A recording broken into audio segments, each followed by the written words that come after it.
यार सिंधी वेझड़ाई में जेको वाक़ियो हिंदू छोकिरी सां पेश आयो ॾाढो ॾुख थियो। ख़बर नाहे माण्हू एॾा ज़ालिम छो थी पिया आहिनि।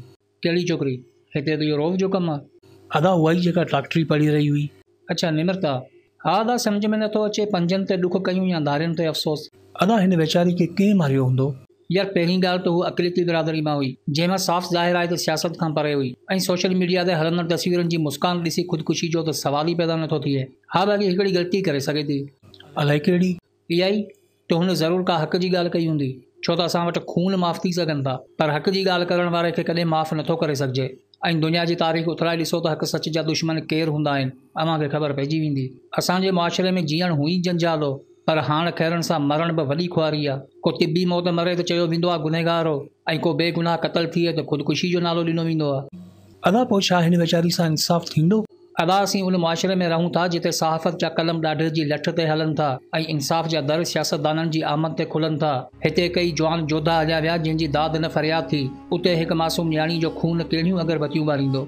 ही फ़िरक़ाबंदी नसल परस्ती न खपे असांखे। असांजो फ़लसफ़ो जीअण ऐं जीआरण में आहे पर हिते त कानून ई उबतो आहे। साम्हूं ज़ुल्म करे अखियुनि खे बंदि करण जी हिदायत मिलंदी आहे, मज़लूम जी पुकार ॿुधण खां इनकारी कयो वेंदो आहे। असांजी लाचारी जो ही आलम आहे त आवाज़ उथारण खे बि ॾोहो सम्झूं था।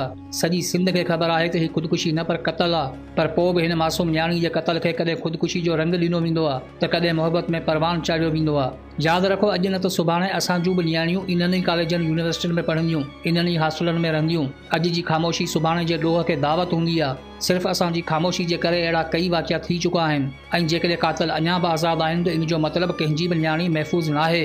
असां वटि ॿ ऑप्शन आहिनि, या त हींअर साईं पंहिंजे पाण खे अहिड़े वाक़िए लाइ तयारु रखूं या वरी सभु गॾिजी इन मासूम न्याणी जे खून ते बुलंद थींदड़ आवाज़ खे एतिरो त मज़बूत बणायूं जो सिंध जा ऐवान बि लर्ज़ी पवनि। यादि रखो ज़ालिम जो को मज़हब नाहे हूंदो ऐं न ई को पेशो हूंदो आहे, हू बसि पंहिंजी हवस जो पुॼारी हूंदो आहे। मासूम न्याणियुनि खे ज़्यादती करे क़तल करण वारा के मौलवी नाहिनि, के आलम नाहिनि, के साइंसदान नाहिनि, के डॉक्टर नाहिनि, के प्रोफेसर नाहिनि, के इंजीनियर नाहिनि ऐं न ई के वकील आहिनि। ही उहे गंदा अनासर आहिनि जिन्हनि असांजे मुआशिरे खे खोखलो करे असांजे समाज खे तबाह करे छॾियो आहे। हज़रत अली फरमायो आहे त ज़ुल्म ख़िलाफ़ उथण में जेतिरी देरि लॻंदी आहे क़ीमत ओतिरी ॻरी अदा करणी पवंदी आहे। इन्हनि जानवरनि जा हथ ॿी के मासूम न्याणी जे गले ते पवनि उन खां अॻु इन्हनि खे पंहिंजे अंजाम ते पहुचाइणो आहे, पोइ उन में शामिल उहा वीसी हुजे या को सियासतदान। इंसाफ़ करणो आहे। ही सवाल हिंदू मुस्लिम या सिर्फ़ निमरता जो नाहे, हिते सवाल कातिलनि खां छुटकारो ऐं ज़ालिमनि खां निजात जो आहे। यादि रखो जे अॼु कुझु न थियो त सुभाणे घणो कुझु थी सघे थो।